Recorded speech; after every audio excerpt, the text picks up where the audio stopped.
Kumusta sa inyong lahat? Dito naman tayo sa vlog natin ngayon gabi sa Batang Quiapo Tagpo. Unang-una sa lahat ito ay teaser video lamang para ma-update sa Batang Quiapo. Huwag kalimutan follow at subscribe ang channel. Salamat po. Dito nga kinausap ni Amanda ang pamilya niya at si Agestos ang dahilan sa pagpatay ng kapatid niya kaya galit ang pamilya ni Amanda nito.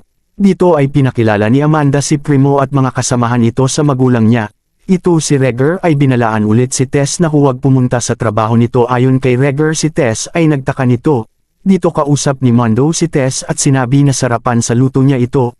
Ito si Santino ay agdala ng higaan para kay Roberto nito sa kwarto para makapahinga ng maayos at nagpasalamat ito sa coach niya. Dito sinabihan ni coach si Santino. Nabilasan at makapag-ensayo nito pero si Lawrence ay nagalit ito.